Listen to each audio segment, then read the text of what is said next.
Class 11-এ যারা first সেমিস্টারে পড়ো তাদের জন্য আজকে আমি একটি নাটক আলোচনা করব। যে নাটকটি একটি গল্পের মধ্য দিয়ে তোমাদের সামনে আমি উপস্থাপন করব। এই গল্পটি যদি তোমরা শোনো তাহলে প্রতিটি প্রশ্নের উত্তর তোমরা করতে পারবে। যারা শুরু থেকে শেষ পর্যন্ত এই ভিডিওটি দেখবে তারা এই নাটকটি এই নাটকটি যে 3টি প্রশ্ন হবে প্রতিটি প্রশ্ন তোমরা উত্তর করতে পারবে, সেই তোমাদের নাটকটি যে বইটা রিডিং করা আছে সেই রিডিং করা না পড়ে।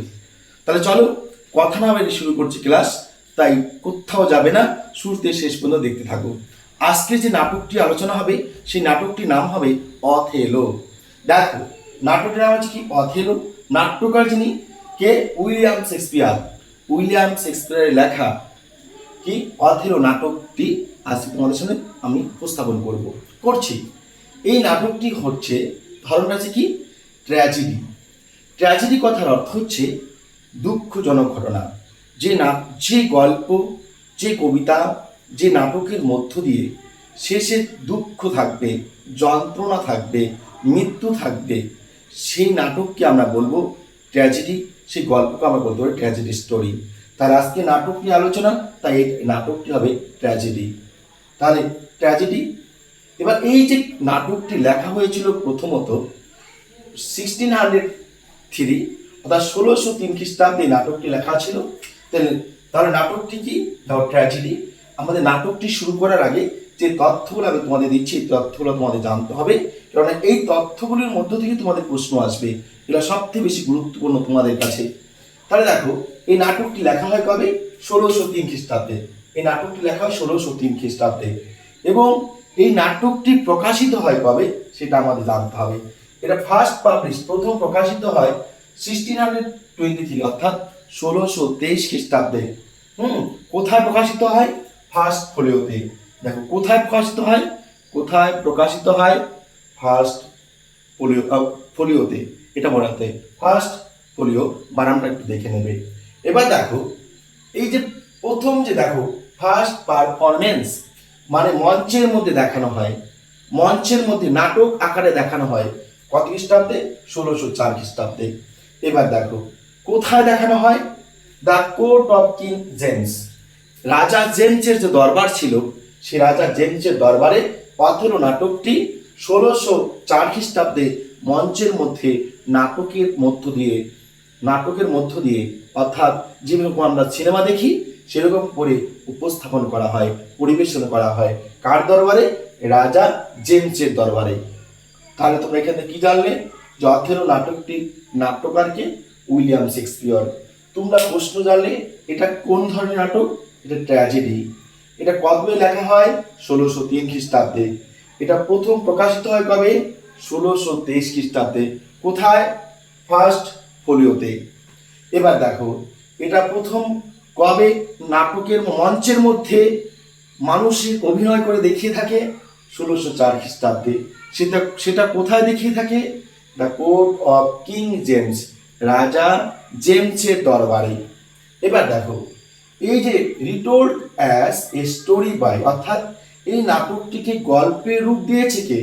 এই নাটকটি গল্পের রূপে প্রদান করেছে কে? দেখো Charles and Mary Lamb. Charles এই নাটকটিকে গল্পের রূপ দান কে করেছেন? চার্লস এবং ম্যারি ল্যাম্ব। এটা তোমার মনে রাখবে, চার্লস এবং মেরি ল্যাম্ব মনে রাখতে হবে। এবার এই যে গল্পটি দেখো নেম অফ দ্য কালেকশন, যে এই যে গ্রন্থটি সেটার নাম কি? দেখো টেলস ফ্রম শেক্সপিয়ার। এই নেম অফ দ্য কালেকশন যেখান থেকে সংগ্রহ করা হয়েছে সে টেলস ফ্রম শেক্সপিয়ার। তাহলে এই গল্পটি, এই নাটকটি কোথায় সেটিং করা হয়েছে? কোথায়, কোন জায়গাকে কেন্দ্র করে? এটা হচ্ছে ভেনিস শহরকে নিয়ে। ভেনিস শহর এবং একটা দ্বীপ সাইপ্রাস। তাহলে আমরা এই নাটকটির জন্য যে জায়গাটি আমরা পাবো, যে জায়গাটিকে কেন্দ্র করে এই নাটকটি রচিত, সেই জায়গাটির নাম হচ্ছে ভেনিস শহর এবং একটা দ্বীপ যার নাম হচ্ছে সাইপ্রাস দ্বীপ। এই নাটকের মধ্যে যে চরিত্রগুলি আমাদের জানা দরকার সেই চরিত্রগুলি আমরা জেনে নেব, তারপর কোন কার কি চরিত্র সেটা আমরা দেখব। দেখো এখানে প্রথম যে প্রধান চরিত্র এই নাটকটি সেটা হচ্ছে অথেলো। অথেলো ছিল একজন ব্ল্যাক মূল, কালো মূল। ঠিক আছে। এবার দেখো ডেসডিমোনা এই গল্পের অর্থাৎ এই নাটকের নায়িকা, এই নাটকের নায়িকা। আর অথেলো এই নাটকটির হিরো বা নায়ক। ইয়াগো ছিল অথেলোর একজন বন্ধু। ইয়াগো ছিল কি অথেলোর একজন বন্ধু নয়, সেনাপতি পদে। অথেলোর থেকে ক্যাসিওর থেকে এরা বয়সে বড়, কিন্তু সেনাবাহিনীর কাজে তিনি একজন দক্ষ কর্মচারী। ক্যাসিও ক্যাসিও ছিল অথেলো এবং ডেসডিমোনার দুজনের বন্ধু। মানে এই অথেলো এবং ডেসডিমোনাকে এক জায়গায় করার পিছনে ক্যাসিওর অনেকটা ভূমিকা ছিল। তারপর হচ্ছে এমিলা। এমিলা ছিল ইয়াগোর স্ত্রী। ইয়াগোর স্ত্রীর নাম ছিল কি এমিলা, এটা মনে রাখবে। ইয়াগোর স্ত্রীর নাম ছিল কি এমিলা। তাহলে কি বলছে, এবার বলছে কি বলছে, রডরিগো। রডরিগো রডরিগো একটা চরিত্র। এই রডরিগো হচ্ছে এই ব্রাবান্সিও যেমন একজন সেনেটর ছিল, একজন জমিদার ছিল, ঠিক একই রকম রডরিগো কিন্তু সেই রকম একজন জমিদারের একজন সেনেটরের ছেলে ছিল। সেই রডরিগো কি করতো, এই ডেসডিমোনাকে বিবাহ করতে চাইতো। ডেসডিমোনাকে বিবাহ করতে চাইতো। পরে আমি আসতেছি সেটা গল্পের পরে আসতেছি নাটকের মধ্য দিয়ে। এবার আছে ব্রাবান্সিও। ব্রাবান্সিও ছিল সেখানে একজন সেনেটর, একজন জমিদার, যিনি ছিলেন ডেসডিমোনার পিতা। এইটুকু চরিত্র আমরা কিন্তু জেনে নিলাম। আরেকজন আমরা এখানে দেখতে পাবো মন্ট্যানো। কি বলছে মন্ট্যানো? মন্ট্যানো ছিল সেই অথেলো এবং অথেলো যে ক্যাসিওকে পরে লিউটেন্যান্ট পদে তাকে সংযুক্ত করেছিল, সেই পদের একজন দক্ষ অভিজ্ঞতা সম্পন্ন একজন ব্যক্তি। Are the Duke of Venice, Duke of Venice, Venice শহরের রাজা ছিল কে? একজন ডিউক। ভ্যানিসের যিনি শাসনকর্তা তিনি ছিলেন ডিউক। এই হচ্ছে আমাদের চরিত্র। তাহলে শিক্ষার্থী বন্ধুরা, এবার আমরা নাটকটি শুরু করব। দেখো, এইটুকু যে তথ্য তোমাদের দেওয়া হলো, এই তথ্যটুকু কিন্তু তোমরা সব জায়গায় পাবে না, তাই তোমরা খুব ভালো করে এটুকু জেনে নেবে, এটুকু দেখে নেবে। এবার চলো শুরু করছি নাটক। সেই নাটকের মধ্য দিয়েই তোমরা দেখবে সমস্ত প্রশ্নের উত্তর করতে পারবে। তাহলে আমরা শুরু করব অথেলোকে দিয়ে। অথেলো ছিল একজন মূল সেনাপতি। অথেলো ছিল একজন মূল সেনাপতি। কোন রাজ্যে? ভ্যানিস অফ শহরের যে ডিউক ছিল, সেই ডিউকের অধীনে কাজ করা সর্বোচ্চ যে সেনাবাহিনীর পদে যিনি কাজ করেন তাকে সেনাপতি বলা হয়। সেটা ছিল কি ব্ল্যাকমুর অর্থাৎ অথেলো। এবং সেইখানকার সেই ডিউকের যে জমিদার, ডিউকের জমিদার ছিল কি এখানে ছিল ব্রাবান্সিও। এই দেখো নামটা হচ্ছে ব্রাবান্সিও। তিনি একজন সেনেটর ছিলেন, তিনি ধনী সেনেটর ছিলেন। ঠিক আছে, এই ব্রাবান্সিওর কন্যা ছিল ডেসডিমোনা। এবার অথেলো তার প্রচন্ড সাহস ছিল।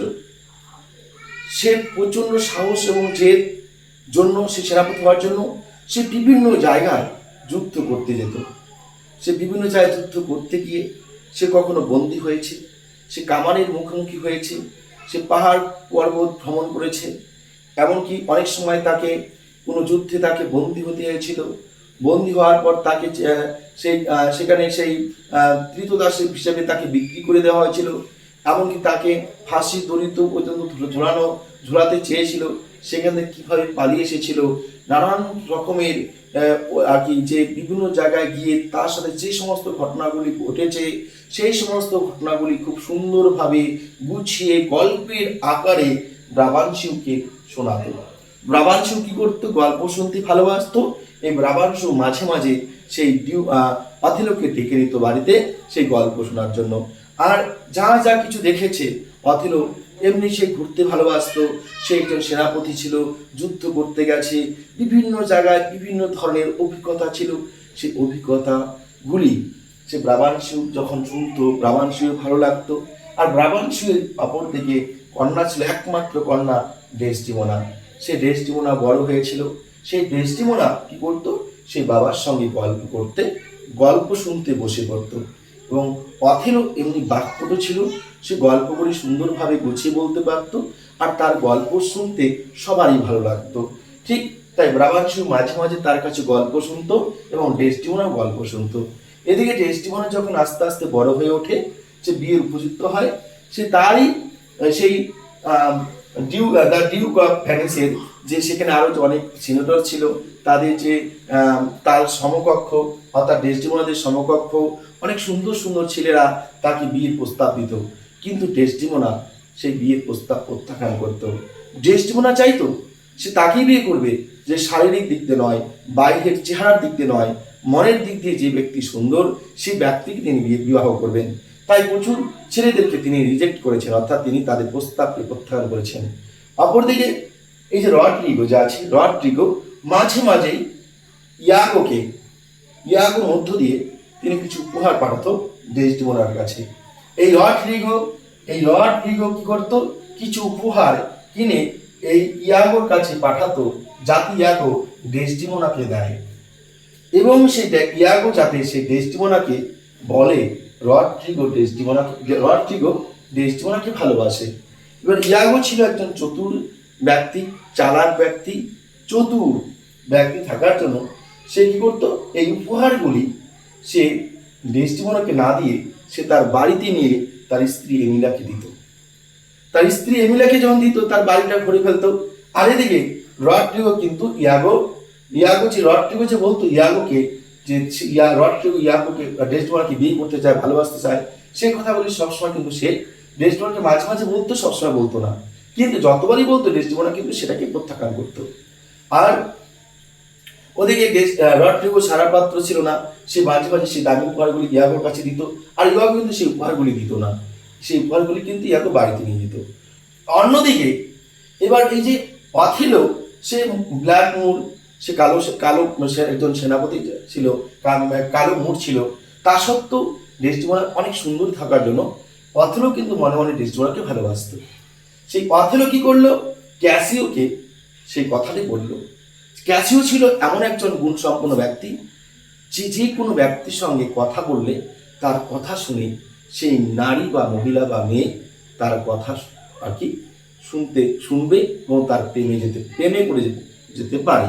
তার জন্য সেই ক্যাসিও যাতে অন্য কারোর সঙ্গে কথা না বলে, অর্থাৎ কারোর স্ত্রী যদি থাকতো পাশে, ক্যাসিও আসলে তার স্ত্রীকে সেখান থেকে সরিয়ে দিত, তার মেয়েকে সরিয়ে দিত যদি ক্যাসিওর কথা শুনে তার প্রেমে পড়ে যায়। কিন্তু অথেলো একদম সাদা মনের মানুষ ছিল, তার মনটা খুব সরল ছিল। সেই অথেলো সেই ক্যাসিওকে বলেছিল যে ডেসডিমোনাকে সে ভালোবাসে, এবং সেই ক্যাসিও মাঝে মাঝে সেই ডেসডিমোনাকে সেই অথেলোর কথা জানাতো। আর এদিকে ব্রাবান্সি কি করতো, সেই অথেলোকে মাঝে মাঝে তাদের বাড়িতে ডেকে নিত গল্প শোনানোর জন্য। আর সেই অথেলো যেত গল্প শোনাতে, ব্রাবান্সিকে যখন গল্প শোনাতে যেত, তার সঙ্গে সঙ্গে তার মনের যে একটা ইচ্ছা ছিল, সুপ্ত ইচ্ছা ছিল যে ডেসডিমোনাকে একটু দেখবে, যারা ভালোবাসে তারা দেখবে, সেই ভালোবাসা মানুষটিকে দেখার জন্য এদিক ওদিক অপেক্ষা করে। ঠিক কিন্তু অথেলো কিন্তু সেই ডেসডিমোনাকে দেখার জন্য কিন্তু যেত। আর ডেসডিমোনা কি করতো, সেই গল্প শোনার জন্য তার বাড়িতে যদি কোনো কাজ থাকতো, সেই কাজগুলি খুব তাড়াতাড়ি করে সে অথেলোর কাছে চলে আসতো। পাশাপাশি এক পাশে ব্রাবান্সি বসতো, এক পাশে অথেলো বসতো, এক পাশে ডেসডিমোনা বসতো। এইভাবে তাদের গল্প চলতে থাকে, এবং গল্প শুনতে শুনতে মাঝে মাঝে কি হলো, ডেসডিমোনা একটা গল্পের নেশার মতো হয়ে যেত। এবার এইরকম অবস্থায় বুঝতে পেরে অথেলো কিন্তু মাঝে মাঝে সেই গল্প না বলার জন্য, অর্থাৎ খবর পাঠানোর পর আসতো না। কেন আসতো না বলতো, ডেসডিমোনার মনটা বোঝানোর জন্য। এবার ডেসডিমোনা তখন ব্যাকুল হয়ে উঠতো এবং অথেলোকে আবার খবর পাঠাতো। অথেলো যখন আসতো তখন ডেসডিমোনা ইঙ্গিতের ভঙ্গিতে বুঝিয়ে দিত যে অথেলোকে সে ভালোবাসে। আবার অথেলো কিন্তু সেটা কিন্তু ডেসডিমোনাকে বুঝিয়ে দিত। এবার ডেসডিমোনা মাঝে মাঝে বলতো, এরকম গল্প যদি কেউ বলে, সেই গল্প করতে করতে যদি তার ভালোবাসার কথা জানান দেয়, তাহলে তার ভালোবাসা অ্যাকসেপ্ট করে নেবে। তখন অথেলো বলছে, সত্যি বলছো? তখন বলছে হ্যাঁ। তখন অথেলো কিন্তু বলে, ঠিক আছে, তাহলে আমি তোমায় ভালোবাসি। এবার এই কথা কিন্তু ডেসডিমোনাকে কিন্তু অথেলো খোলাখুলি বলে ফেলে যে ডেসডিমোনাকে সে ভালোবাসে। আর ডেসডিমোনা সেটা কি করে, গ্রহণ করে নেয়। এবার যখন গ্রহণ করে নেয়, তখন তারা কি হলো, প্রেমিক এবং প্রেমিকা তারা সিদ্ধান্ত নেয় তারা বিয়ে করবে। সেই বিয়েটা কেমন করবে, বিয়েটা প্রাইভেট বিয়ে থাকবে, প্রাইভেট ম্যারেজ থাকবে, সিক্রেট থাকবে। কেন সিক্রেট থাকবে, কারণ ডেসডিমোনা জানতো তাদের এই বিয়ের কথা কেউ মানবে না, তাই কেউ মেনে নেবে না। তাই তারা বিবাহ করলো, কিন্তু সেই বিয়েটা গোপন রাখতে চেয়েছিল। কিন্তু সেই বিয়েটা বেশি দিন আর গোপন রইল না। সেই বিয়ের খবরটা জানতে পারলো কি, ইয়াগো যখন জানতে পারলো, তখন ইয়াগো কি করলো, এই রডরিগোর কাছে গেল। ইয়াগো রডরিগোর কাছে গিয়ে সেই এই তাদের বিয়ের কথা জানালো। তখন ইয়াগো বললো লর্ডকেও চলো আমরা ব্রাবানসিওর কাছে যাই। ব্রাবানসিওর কাছে যদি আমরা এই কথা বলি তাহলে হয়তো ব্রাবানসু রেগে গিয়ে সে ডিউককে যদি সেই নালিশ করে, অভিযোগ করে, তাহলে হয়তো অথেলোকে সেই সেনাপতির পদ থেকে সরিয়ে দিতে পারে। তাহলে আমি সেই কি পদটা ফিরে পাবো, আর তুমি কিন্তু সেই ডেসডিমোনাকে তো বিয়ে দেবেই না, ডেসডিমোনাকে তুমি ফিরে পাবে, ডেসডিমোনাকে তুমি ফিরে পাবে।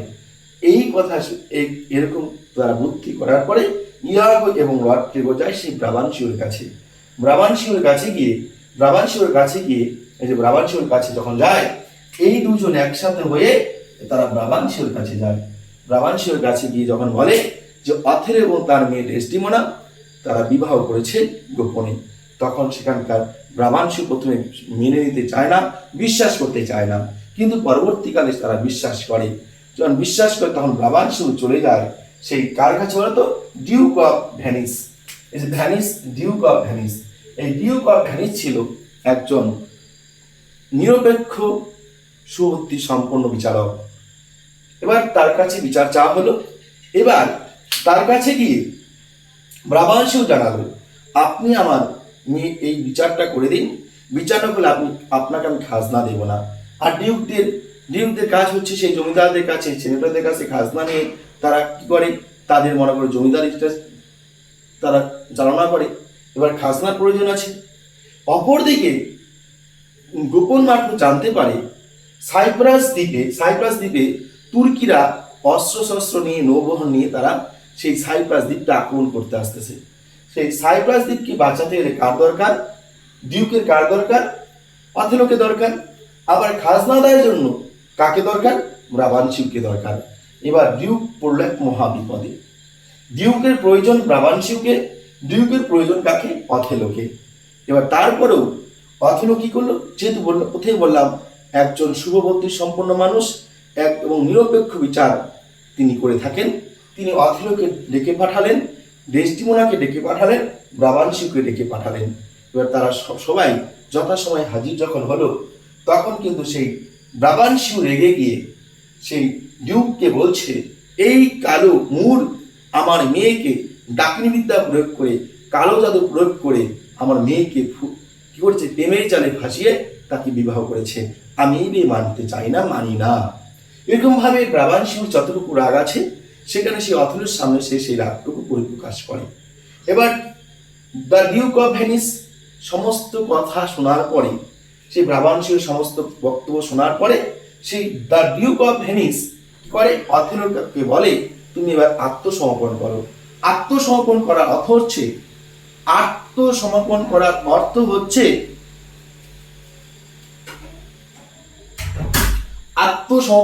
অর্থ হচ্ছে কিভাবে ঘটনাটা ঘটিয়েছিল অথেলোকে সবকিছু বলতে বলা হলো। এবার অথেলো কি করলো, তখন তার সেই বাকপটুতার মধ্য দিয়ে তিনি যে সমস্ত রোমাঞ্চকর কাহিনী, রোমাঞ্চকর ঘটনা, অভিযান তিনি ঘটিয়েছিলেন, সমস্ত গল্প তিনি বলা শুরু করলেন। যে গল্পগুলি শুনে সেখানকার ডিউক অফ ভেনিস বলতে বাধ্য হলেন, তুমি যে সুন্দর গল্প বললে, এই গল্প যদি আমার কন্যা, আমার মেয়ে যদি শুনে থাকতো, তাহলেও আমার মেয়েও তোমার প্রেমে পড়ে যেত। তাহলে তুমি যদি প্রয়োগ করে থাকো সেই ডাকিনীবিদ্যা কিংবা কালো বিদ্যা, তাহলে তোমার হচ্ছে গল্প বলার বাক্যতা, এটাই হচ্ছে তোমার বিদ্যা। এবার ব্রাবানসিওকে তখন কিন্তু ডিউক কিন্তু তখন সেই অথেলোর কাছে কোনো দোষ খুঁজে পায় না। এবার ডিউক তখন সেই ডেসডিমোনাকে ডেকে নেয়। ডেসডিমোনা তখন চলে যায়, সেখানে গিয়ে অথেলো যে কথাগুলি বলে সেই কথাগুলির সঙ্গে সহমত পোষণ করে। যখন সহমত পোষণ করে তখন সেই অথেলো এবং ডেসডিমোনার যখন সহমত পোষণ করে, তখন ডিউক কিন্তু সেই ব্রাবানসিওকে গিয়ে বলে, বোঝাতে থাকে যে সেটা তাদের পক্ষে শাস্তি দেওয়া সম্ভব নয়, সেখানে কালো বিদ্যা বা জাদুবিদ্যা প্রয়োগ করা হয়নি, এটা স্বাভাবিক ঘটনা। এরকমভাবে কিন্তু সেই ব্রাবানসিওকে সে বুঝিয়ে থাকে। এবং বোঝানোর পরে ব্রাবানসিওর তো কন্যা তো আর সে ডিউকের নয়, তাই ব্রাবানসিও কিন্তু তখনও রাগান্বিত অবস্থায় থাকে। রাগান্বিত অবস্থায় থেকে অথেলোকে বলছে, এই জামাই নিয়ে যাওয়ার কামাই, যাই হোক বলছে জামাই নিয়ে যাওয়ার কামাই কেন বলছে, কারণ অথেলো বিয়ে করছে কাকে, ডেসডিমোনাকে। ডেসডিমোনা কি ছিল, ব্রাবানসিওর কন্যা ছিল। যা কিছু ব্রাবানসিওর আছে কে পাবে, ডেসডিমোনা। এবার ডেসটিমোনাকে যদি বিয়ে করে কে পাবে? অথেলো। অথেলো কে ছিল? জামাই। তাই বলছে, ও জামাই নিয়ে যাও আমার সব কামাই। এবার এটা বলার পরে তারপর বলছে, যাই হোক, ভগবানকে অশেষ কৃপা, আমার অন্য কোনো পুত্র সন্তান বা কন্যা সন্তান নেই। যদি অন্য কোনো পুত্র সন্তান বা কন্যা সন্তান থাকতো, ব্রাবাংশু বলছে, সে অথেলো, ডেসডিমোনা এবং সে ডিউকের সামনে আরো কিছু লোক ছিল, তাদের সামনে বলছে, আমি আজকে এখনই এই মুহূর্তে এই আমার কন্যাকে আমি পিতৃ পরিচয় থেকে বঞ্চিত করতাম, আমার সমস্ত সম্পত্তি থেকে বঞ্চিত করতাম। তখন যাই হোক, তারা এখন বাধ্য হয়ে ব্রাবাংশু বেছে নেয়, ব্রাবাংশু সিদ্ধান্তটা মেনে নেয়। এবার ব্রাবাংশু তখন সে অথেলোকে ডেকে বলে, তোমাকে কি বলবো, যে মেয়ে তার বাবাকে ঠকাতে পারে, হয়তো তোমাকেও একদিন এই মেয়ে কিন্তু ঠকাতে পারে, তাই সাবধানে থেকো। এই কথা যখন বলে কোনো বাবা তার মেয়ের সামনে, তার মেয়ের স্বামীকে যদি এই কথা বলে, তার স্বামীকে যদি বলে যে আমার মেয়ে তোমাকে ভবিষ্যতে ঠকাতে পারে, তখন সে মেয়ের রাগ করাটা স্বাভাবিক। যাই হোক, সেখানে ডেসডিমোনা তো রেগে যায়। এবারে কিন্তু যেহেতু সাইপ্রাস দ্বীপে আক্রমণ করতে আসছে তুর্কিরা, তখন কিন্তু কি করে বলতো, ওই যে ডিউক অফ ভেনিস তখন সেই আদেশ দেয় অথেলোকে, তুমি তাড়াতাড়ি করে যত তাড়াতাড়ি পারো সৈন্য দল নিয়ে তুমি চলে যাও কোথায়, সেই সাইপ্রাস দ্বীপে। সাইপ্রাস দ্বীপকে রক্ষা করতে হবে। এদিকে ইয়াগো এবং রড্রিগো যে উদ্দেশ্য নিয়ে ব্রাবাংশুর কাছে গিয়েছিল, তাদের সেটা কিন্তু সফলতা হলো না। তখন ইয়াগো যেহেতু সেনাবাহিনীর সঙ্গে যুক্ত ছিল, তাই ইয়াগোকে যেতে হয়েছিল, রড্রিগোর আর প্রয়োজন হয় না। রড্রিগোর কিন্তু অবদান এখানেই শেষ, আর রড্রিগোর কিন্তু এখানে আর কোনো অবদান নেই, পরবর্তীকালে আর রড্রিগো তোমরা পাবে না। এবার ইয়াগো কিন্তু তাদের সঙ্গে গেল, ক্যাসিও গেল। এবার দেখো, এবার ক্যাসিওর স্ত্রী এমিলা, না সরি, ইয়াগোর স্ত্রী এমিলার সঙ্গে গেল, আরো আরো আরো অন্যান্য যে সৈন্য যারা আছে তারা সবাই গেল। এবার ব্রাবাংশু ভাবছে এই যে অথেলো আর ডেসডিমোনার বিয়ে হয়েছে, অথেলো যেহেতু যুদ্ধ করতে গেছে, তাহলে ডেসডিমোনা তো যাবে না। তখন ডেসডিমোনা তার বাবাকে বলল, বাবা, আমি এখন যুদ্ধক্ষেত্রে আমি আমার স্বামীর সঙ্গে যাব। আমার স্বামীকে যেহেতু ভালোবেসেছি, আমার দায়িত্ব এবং কর্তব্য হচ্ছে যাই হয়ে যাক না কেন আমার স্বামীর পাশে সর্বদাই থাকা। আজ থেকে অনেক অনেক বছর আগে আমার দাদুকে আমার মা যথেষ্ট ভালোবাসতো। আজ থেকে অনেক বছর আগে আমার দাদুকে আমার মা যথেষ্ট ভালোবাসতো, কিন্তু তোমাকে ভালোবেসে বিয়ে করার পর আমার দাদুকে ছেড়ে আমার মা তার নিজের কর্তব্য পালন করার জন্য, তার দায়িত্ব পালন করার জন্য আমার দাদুকে ছেড়ে আমার মা এসেছিল তোমার হাত ধরে, তোমার পাশে দাঁড়িয়েছিল। তাই ঠিক একইভাবে তুমি আমাকে মানুষ করেছো, বড় করেছো, তার জন্য তোমাকে অনেক ধন্যবাদ। ঈশ্বর তোমায় ভালো রাখুক। কিন্তু আমি যাকে বিয়ে করেছি, যাকে ভালোবেসেছি, তার সঙ্গে থাকার জন্য, তাই আমার দায়িত্ব এবং কর্তব্য আমার স্বামীর সঙ্গে আমার যাওয়া, তাই আমি এখন যেতে যাচ্ছি। বা ডেসডিমোনা, এখানে দেখো একটু তো অন্যরকম করে বলতেই হচ্ছে, যেহেতু নাটক। ডেসডিমোনা বলছে অথেলো মনে মনে বলছে আমার স্ত্রীকে নিয়ে যাবো সঙ্গে করে, কিন্তু সে খোলাখুলি বলতে পারছে না। সেখানে কি ডিউক আছে, তারপরে কি আছে, ব্রাবাংশু আছে, সে যুদ্ধক্ষেত্রে যাচ্ছে, তার নতুন বিবাহিত স্ত্রীকে নিয়ে যাবে। যদি সে অথেলো বলে, লোকে কি বলবে? ডেসডিমোনা বলছে, কি হবে, কি বলো, যাবো কি না, কি হচ্ছে বলো। অথেলো বলছে চলো। কি বলছে? ডেসডিমোনা বলছে, কি বলছো, কি বলো, কিছু বলো। অথেলো বলছে চলো। তখন একটা এখানে কিন্তু সিনেমা যদি হতো, সত্যি একটা গান হতো। কি গান হতো বলো তো? এই পথ যদি শেষ না হয়, যাই হোক একটা সুর করে, সুন্দর করে একটা গান আসতো এখানে। যেমন করে সিনেমার মধ্যে হিরোইনরা দূরান্ত থেকে দৌড়াদৌড়ি করে গান হয়, এখানেও ঠিক সেরকম একটু গান হওয়া উচিত ছিল, গান দেওয়া উচিত ছিল। যাই হোক, যখন নাটকটা মঞ্চস্থ করা হয়েছিল না, তখন কিন্তু এখানে একটা গান ছিল, এই পথ যদি শেষ না হয়, মানে এই পথটা যাতে শেষ না, তাদের যাত্রা যাতে অনেকটা আনন্দদায়ক হয়। যাই হোক, এবার ডেসডিমোনা, অথেলো, ইয়াগো, ক্যাসিও, এমিলা যারা আছে এবং আরো অনেক সৈন্য যারা আছে, মন্টানো, প্রত্যেকে কিন্তু তারা সেই যুদ্ধ করার জন্য সেই যুদ্ধক্ষেত্রে সাইপ্রাস দ্বীপে তারা যাত্রা শুরু করলো। এবার তারা যখন সেই সমুদ্র পথে যাত্রা করছে, সাইপ্রাস দ্বীপে পৌঁছানোর আগেই তাদের কাছে বার্তা পৌঁছে গেল, খবর পৌঁছে গেল, সংবাদ পৌঁছে গেল, তুর্কিরা যে যুদ্ধ জাহাজ নিয়ে, যে নৌবহর নিয়ে, অস্ত্রশস্ত্র নিয়ে তারা আসতেছিল সাইপ্রাস দ্বীপ আক্রমণ করতে, তারা একটা ভয়ঙ্কর ঝড়ের মুখোমুখি পড়ে। সেই ঝড়ের মুখোমুখি পড়ার পরে তারা এদিকে আসতে পারে না, তারা হয়তো কিছু ডুবে মারা যায় বা বাকিরা সেখান থেকে ফিরে চলে যায়, অর্থাৎ তাদের আর যুদ্ধ করতে হয় না। অথেলোর বিবাহের পর এই প্রথম যুদ্ধ না করে তারা জয় হয়। তাই সাইপ্রাস দ্বীপে যখন তারা পৌঁছায়, সাইপ্রাস দ্বীপে যারা বসবাস করে তা সেখানকার প্রতিটি মানুষ আনন্দ উদযাপন করতে চায়। তখন অথেলো, যেহেতু সব থেকে বড় পদে অথেলো রয়েছে, সেই অথেলো কি করলো, তার পরে যে জায়গাটা সব থেকে বিশ্বস্ত লোক দরকার, সব থেকে বিশ্বস্ত লোকটি যে পদটা দরকার, সেই পদটার নাম হচ্ছে লিউটেন্যান্ট। এই পদটি কিন্তু অথেলোর পরের কিন্তু স্থান। এই লিউটেন্যান্ট পদের তখন একমাত্র উত্তরাধিকার ছিল, যিনি যোগ্য ব্যক্তি ছিলেন, তার নাম ছিল ইয়াগো। কিন্তু ইয়াগো চতুর ছিল, বুদ্ধিমান ছিল, দক্ষ ছিল, কিন্তু অথেলো বিশ্বাস করতো কাকে? ক্যাসিওকে। কেননা এই ক্যাসিও কি করেছিল? অথেলোকে সাহায্য করেছিল। কাকে? ডেসডিমোনাকে। অথেলো সাহায্য করেছিল ক্যাসিওকে, অথেলো সাহায্য করেছিল ডেসডিমোনাকে। তার জন্য এবার ক্যাসিও কিন্তু কি দেখতে শুনতে খুব সুদর্শন ছিল, বুদ্ধিমান ছিল, সে তরুণ ছিল এবং সেও সেনাবাহিনী পদে কিন্তু একজন যুক্ত কর্মী ছিল। তাই তাকে যখন এই অথেলো যখন ক্যাসিওকে কি করলো? লিউটেন্যান্ট পদে নিযুক্ত করলো।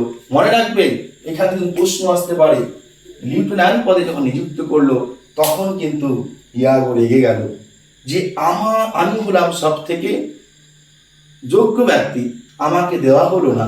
তাই ইয়াগো কি করলো? ইয়াগোর এমনি আগে একটা রাগ আছে, রড্রিগোর সঙ্গে সে একটা গোপন আতাত করেছিল, ডেসডিমোনাকে সাথে সম্পর্ক তৈরি করে দেবে, সেটা পারেনি।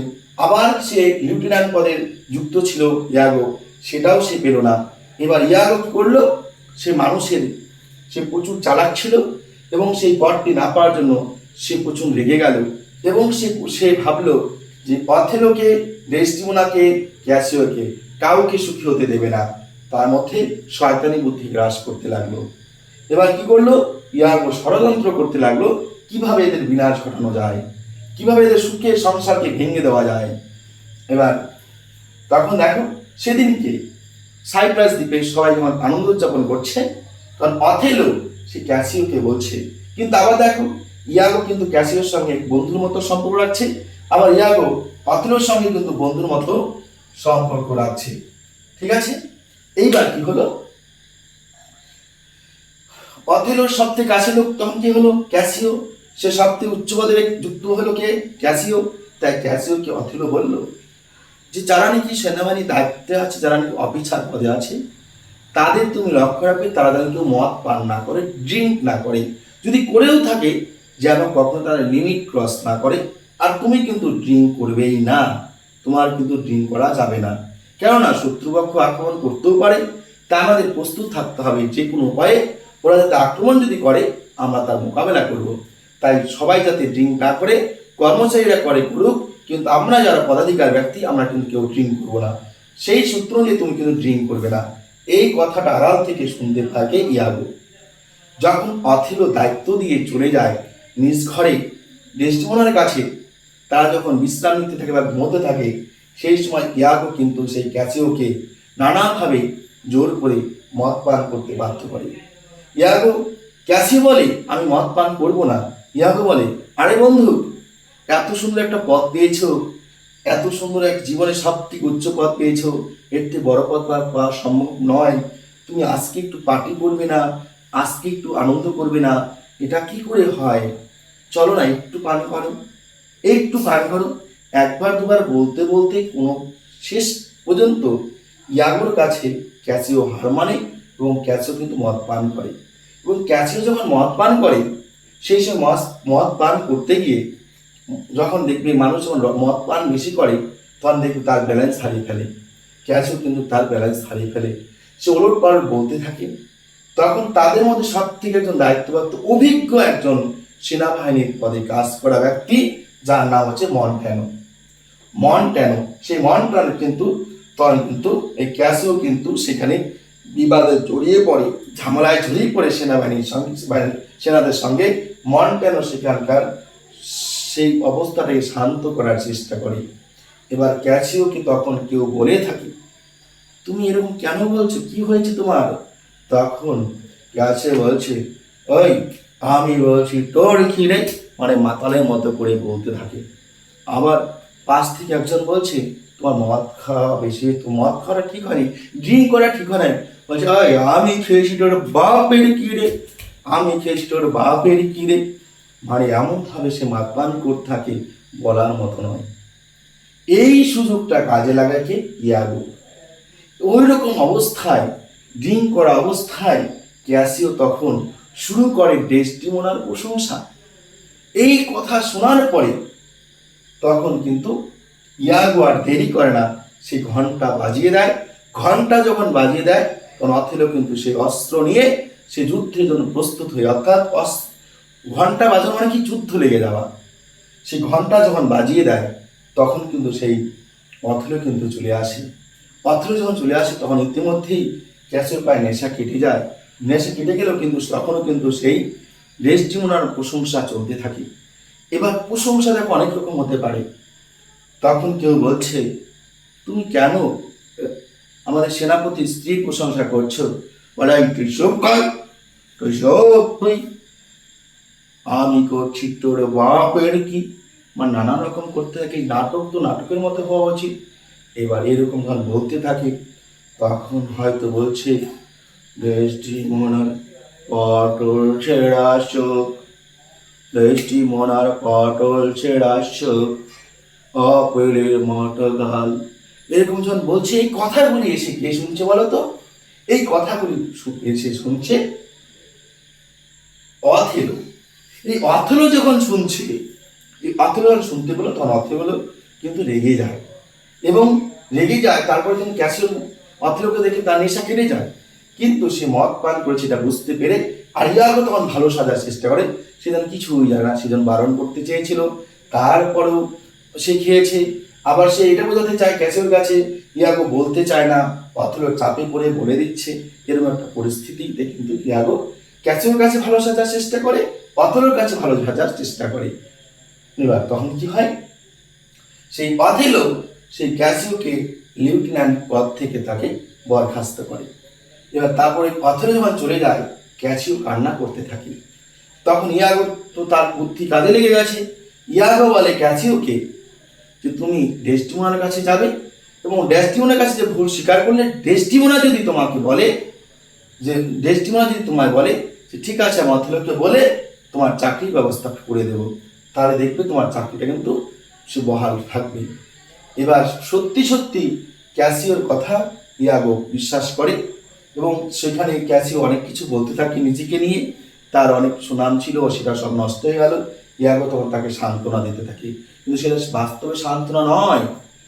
এবার ক্যাসিও পরের দিন সকালবেলায় যখন অথেলো বাড়ি থেকে বের হয়ে যায়, তখন কিন্তু সে ডেসডিমোনার কাছে যায়। ডেসডিমোনার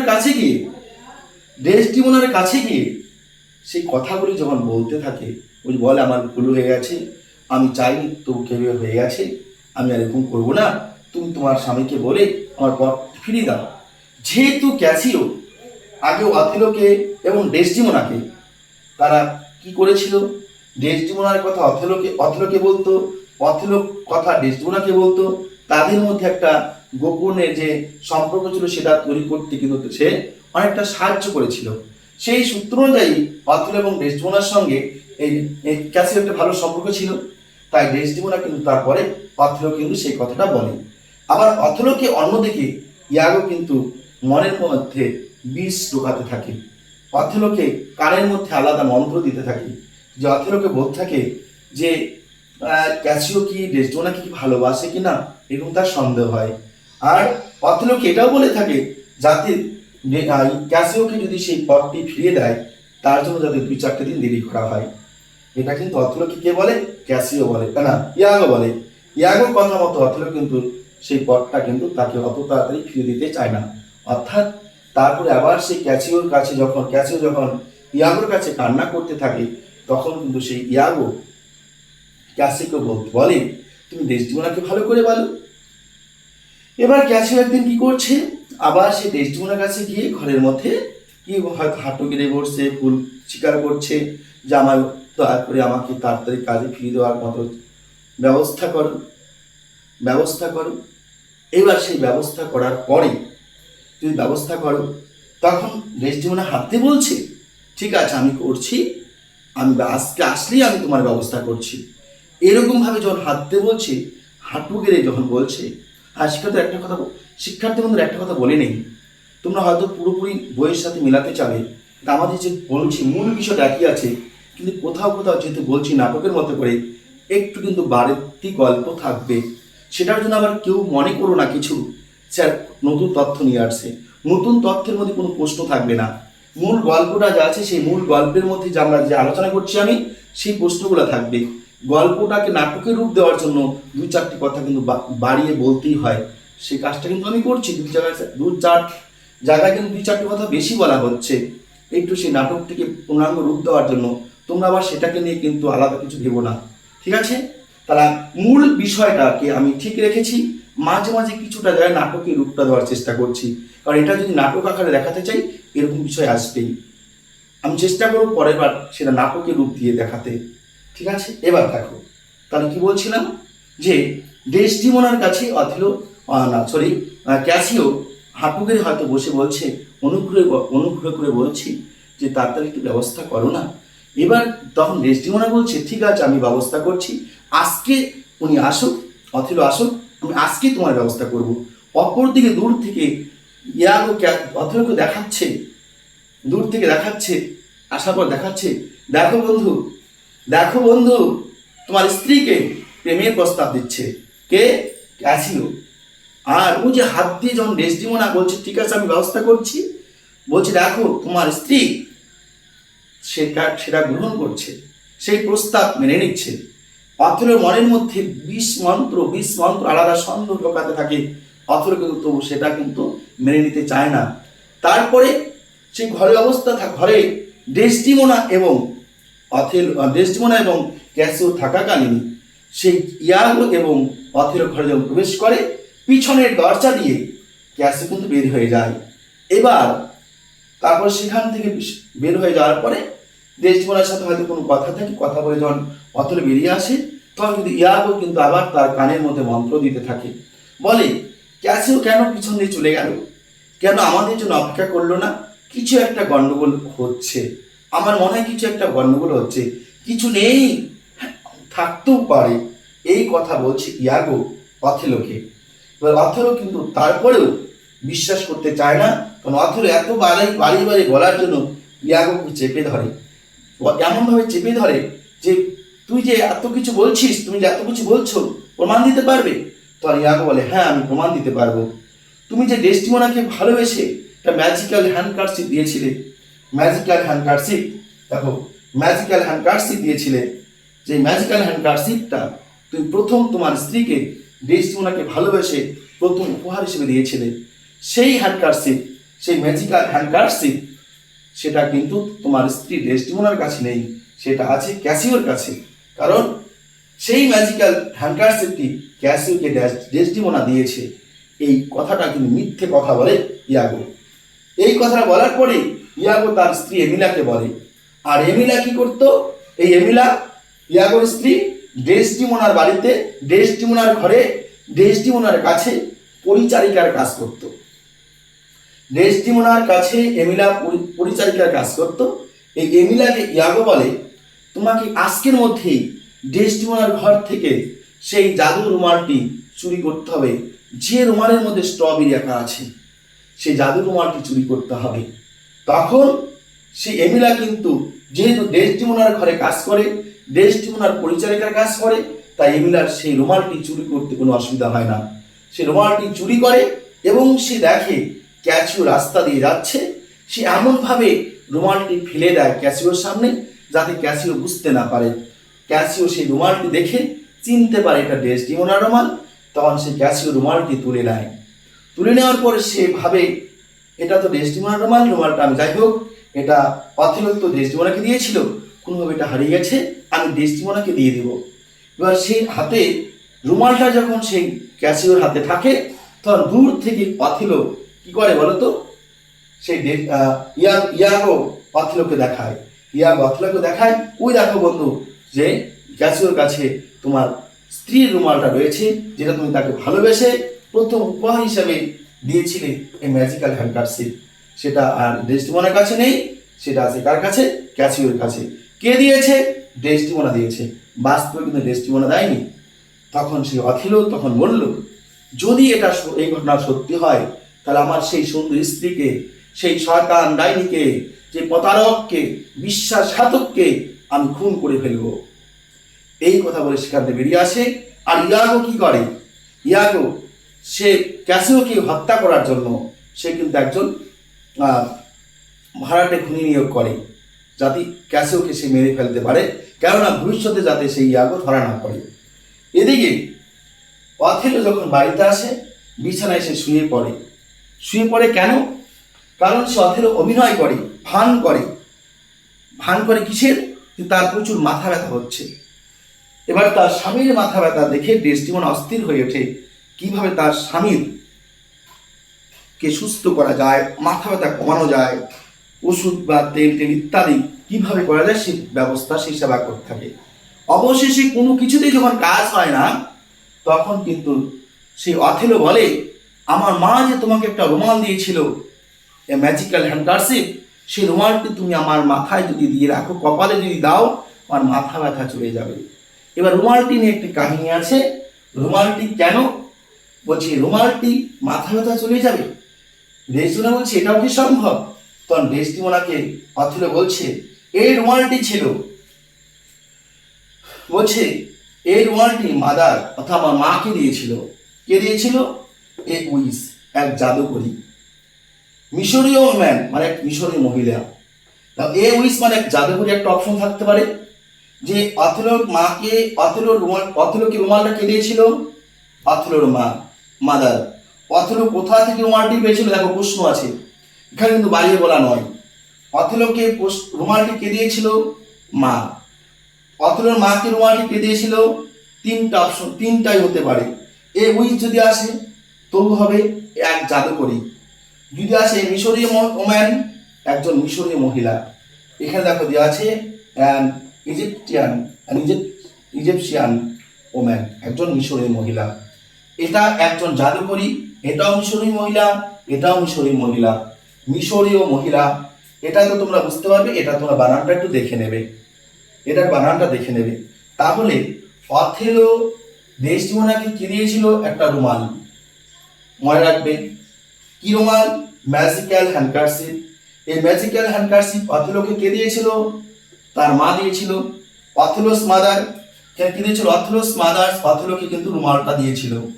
ঠিক আছে, অথেলোস মাদার অথেলোকে রুমালটা দিয়েছিল। অথেলোর মাকে রুমালটা কে দিয়েছিল? এ উইস, এক জাদুকরী কিংবা মিশরীয় ম্যান কিংবা অ্যান ইজিপশিয়ান ওম্যান, তো মিশরীয় মহিলা।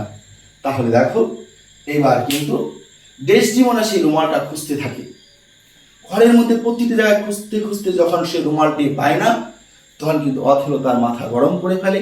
অথেলো বলে ওঠে যে সে তাকে ভালোবাসে না, সে অন্য পুরুষকে ভালোবাসে, সে রুমালটি অন্য কাউকে দিয়েছে। নানান কথা শুনিয়ে অথেলো তখন কিন্তু যখন রাখতে থাকে তখন কিন্তু সেই ডেসডিমোনা তখন ভাবে যে হয়তো তার মাথাটা ব্যথা হয়েছে, তাই তখন ক্যাসিও যে ছিল সেই ক্যাসিওর প্রশংসা করতে থাকে। ক্যাসিওর প্রশংসা শুনে অথেলো আরও রেগে যায় এবং ঘর থেকে বের হয়ে যায়। এদিকে তার আগে কিন্তু ডেসডিমোনাকে অথেলো বলে যে আমার মা বলেছিল আমার মা বলেছিল যে রুমালটা যদি হারিয়ে ফেলে তাহলে তার সে কিন্তু পত্নী বিয়োগ অর্থাৎ তার স্বামীর কাছ থেকে কিন্তু সে ভালোবাসা থেকে বঞ্চিত হতে পারে, এমনকি তার মৃত্যু হতে পারে। এবার কিন্তু ডেসডিমোনা মন খারাপ করে সে বিছানায় শুয়ে পড়ে। একটু পর যখন অথেলো আসে সেই নিষ্পাপ দেহটি যখন বিছানার উপর শুয়ে থাকে, ডেসডিমোনা দেখতে সে অপরূপী সুন্দর ছিল, পরীর মতো তার চেহারা ছিল। সে প্রথম অবস্থায় তার মায়া পড়ে যায়। সে ভাবে, সে প্রথম অবস্থার মনকে, কিন্তু সে হাত থাকে এরকম কাজ করতে পারে না। আবার একটু পরেই আবার সেই কথাগুলি মনে করতে থাকে। ও তো বিশ্বাসঘাতক, ও তো প্রতারক। এই কথা যখন বলে, তখন সে অথেলো যখন ডেসডিমোনা ঘুমিয়ে থাকে, ডেসডিমোনাকে যখন জেগে ওঠে, তার কাছে যখন যায়, ডেসডিমোনাকে বলে, তুমি মৃত্যুর জন্য প্রস্তুত হও, তুমি আমার সঙ্গে বিশ্বাস ভঙ্গ করেছো, তুমি অন্য পুরুষকে ভালোবেসেছো, তোমার বেঁচে থাকার কোনো অধিকার নাই। তখন বালিশ চাপা দিয়ে ডেসডিমোনাকে হত্যা করে কে? অথেলো। এবার অথেলোকে এদিকে অথেলো ডেসডিমোনাকে হত্যা করে সে পাশে বসে থাকে। অন্যদিকে সেই ইয়াগো যে লোক পাঠিয়েছিল খুন করার জন্য ক্যাসিওকে, সে কিন্তু মারতে পারে না। রক্তাক্ত অবস্থায় সেই ভাড়াটে খুনির কাছে একটা চিঠি পায়। সেই চিঠিটা নিয়ে যখন সে ক্যাসিও আসে অথেলোর কাছে জানতে কেন সে লোক পাঠিয়েছিল ক্যাসিওকে মারার জন্য, বাস্তবে কিন্তু সেটা অথেলো পাঠায়নি, পাঠিয়েছিল ইয়াগো। অন্যদিকে ইয়াগোর স্ত্রী আর এমিলা সেখানে চলে আসে। এসে যখন এমিলা দেখে যে ডেসডিমোনার মৃতদেহ পড়ে রয়েছে, অথেলো তার পাশে আছে, এমিলা তখন সেই দৃশ্য দেখে ঠিক থাকতে পারে না। সে কান্না করে দেয়।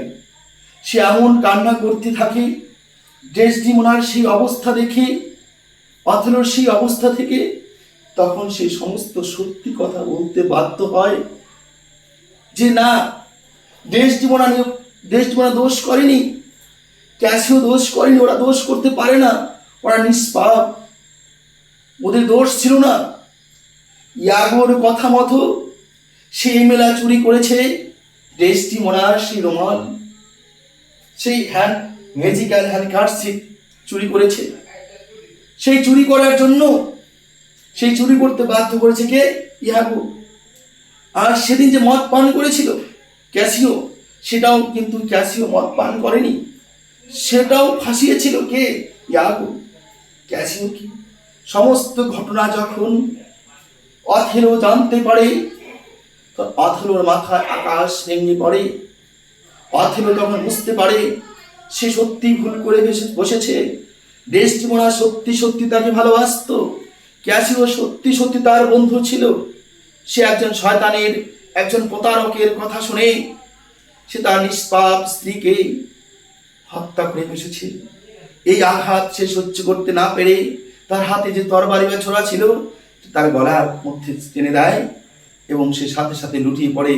রক্তাক্ত অবস্থায় অথেলো সেখানে পড়ে যায়। ডেসডিমোনার দেহ পড়ে থাকে, অথেলোর দেহ পড়ে থাকে।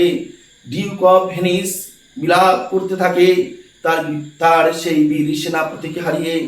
সাইপ্রাস দ্বীপের প্রতিটি মানুষ কান্না করতে থাকে, ভেনিসের প্রতিটি মানুষ কান্না করতে থাকে সেই ব্ল্যাক মুনের জন্য, এবং ব্রাবানসিউ কান্না করতে থাকে তার একমাত্র কন্যাকে হারিয়ে। অপরদিকে সেই ইয়াগোর কঠিন থেকে কঠিনতম শাস্তি হয়, সর্বশ্রেষ্ঠ সাজা মৃত্যুদণ্ড, সেটাও দেওয়া হয়। কিন্তু শিক্ষার্থী বন্ধুরা, সেই শাস্তি দিলে কি হবে? যা হওয়ার তা সেটা তো হয়েই গেছে। ডেসডিমোনা এবং সেই অথেলোর যে মৃত্যু, সেটা কিন্তু সাধারণ মানুষ মেনে নিতে পারেনি। তাই এত বড় একটা দুঃখজনক ঘটনা ঘটে এই নাটকের মধ্য দিয়ে। শেষ যে অবস্থাটা ছিল সেটা তোমাদের বলে বোঝানো যাবে না। সেটা যদি বলতে যাই হয়তো আমি এখানে ঠিক থাকতে পারবো না। শেষ করুন অবস্থাটা তোমরা একবার কল্পনা করে দেখো, কি ভয়ঙ্কর অবস্থার সৃষ্টি হয়েছিল। এই ভয়ঙ্কর অবস্থার সৃষ্টি হওয়ার জন্য, নায়ক নায়িকার গল্পের নাটকের নায়ক নায়িকার মৃত্যু হওয়ার জন্য এই নাটকটিকে বলা হচ্ছে ট্র্যাজেডি। তাহলে শিক্ষার্থী বন্ধুরা, এখানেই শেষ করলাম আজকে নাটক অথেলো। আশা রাখছি তোমাদের ভালো লেগেছে। যাদের কাছে নাটকটি ভালো লেগেছে তো অবশ্যই একটা লাইক করো, কমেন্ট করো, শেয়ার করো। আর যারা নতুন এসেছো তারা আশা রাখছি প্রত্যেককেই একটা করে তোমরা সাবস্ক্রাইব করে নেবে আরও এরকম ভিডিও পাওয়ার জন্য। তোমাদের ম্যাকবেথের জন্য এরকম ভিডিও দেওয়া হবে, সেটাও ট্র্যাজেডি, সেটাও তোমরা দেখতে পাবে আমাদের চ্যানেলের মধ্য দিয়ে। আবার তোমরা কমেডি দেখতে পাবে অ্যাজ ইউ লাইক ইট। এবার এরকম করে ঠিক এরকম করেই আমি তোমাদের যে স্টোরিগুলি আছে, কবিতাগুলি আছে, গল্পের মতো করে তোমাদের আমি ভিডিও আপলোড করে দেব। যাতে তোমাদের পরীক্ষার আগে যদি একবার করে ভিডিওটি দেখো, প্রত্যেকে এমসিকিউ প্রশ্ন উত্তর করতে পারো, কেউ যাতে তোমরা ফেল না করো, সবাই যাতে ভালো নাম্বার পেতে পারো 11-এ, তার আমি সর্বচেষ্ট চেষ্টা করব। ধন্যবাদ সবাইকে যারা শুরুতে ভিডিওটি দেখেছো।